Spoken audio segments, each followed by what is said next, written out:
SCP-041. Thought Broadcasting Patient. Object Class. Safe. Special Containment Procedures. SCP-041 is to be hospitalized at Bioresearch Area 12. Though not Keter class, should SCP-041's abilities ever propagate beyond a reasonably containable area, the risk of SCP-sensitive information being broadcast to the public remains too great a risk and warrants area-level isolation away from the general populace. SCP personnel wanting to keep their thoughts private are advised to remain outside of a 15-meter radius from SCP-041, beyond the designated red circle on the floor. It is beneficial to the mental health of SCP-041 to have a sitter in the room, who watches television and concentrates on its programming. This allows SCP-041 to effectively watch television through the mind of someone else. The optimal sitter is a Class D personnel with below average intelligence whose mind does not wander or have more than one train of thought at a time. Though not mind control, SCP-041 has used its abilities to coerce sitters into watching programming that they don't themselves enjoy. SCP-041's tastes vary between gore/slasher films, having even expressed interest in snuff and children's programming. Description: SCP-041 is a male human suffering from irreversible damage to his central nervous system, which is believed to have been caused by an infection of a rare strain of bacterial meningitis. Although antibiotics were successful in clearing the infection, the membrane surrounding his brain and spinal cord had reacted to the infection by severing many neurons connecting the central nervous system to the rest of the body. SCP-041 must rely on a respirator to sustain his breathing, a biventricular pacemaker to keep his heart beating, and a nasogastric tube to provide nutrition. Visually, SCP-041 appears to be in a persistent vegetative state. However, observers in the presence of SCP-041 begin to realize that their thoughts, along with everyone else's in about a 10-meter radius from SCP-041, are broadcast in a semi-audible fashion. Aside from being the source, SCP-041 is also capable of broadcasting his own thoughts to those present.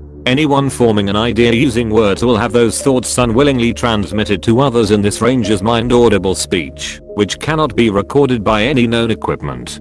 Correction. See Addendum 01. Mind-audible speech may be heard using whatever voice a subject chooses to think with. Most typically this is the subject's normal voice. See Document 01. Visual thoughts and images are broadcast as well, but are not received as readily. Images are most effectively transmitted when both the sender and receiver have their eyes closed. The sender concentrates on a single object without environment or background, and the receiver's mind is clear of conscious thoughts.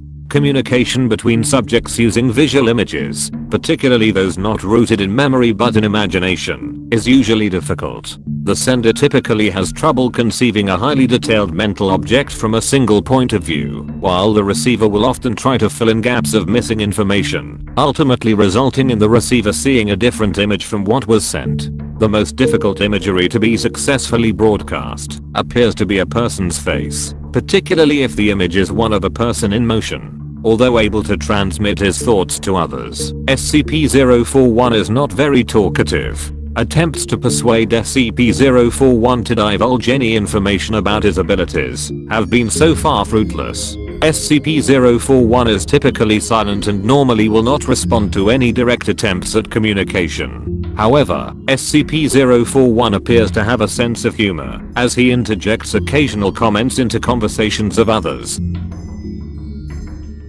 Addendum 01. While researcher data expunged was taking voice notes using a digital audio recorder, a fellow researcher was changing the television in SCP-041's room.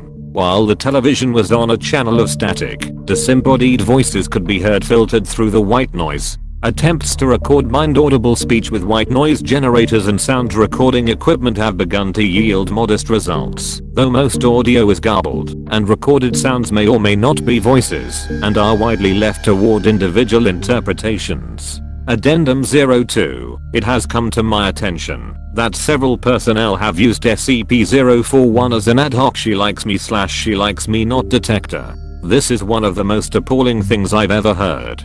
Are we safeguarding potentially world-destroying objects, or are we in 3rd grade? Dr. Clean.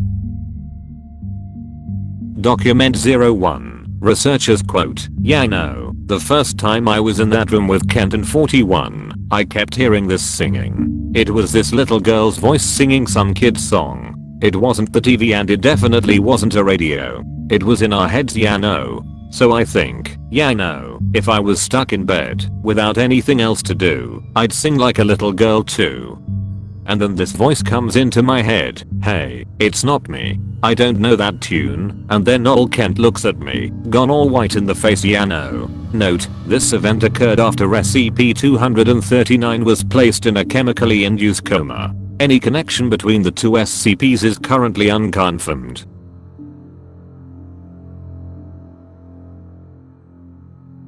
End of file.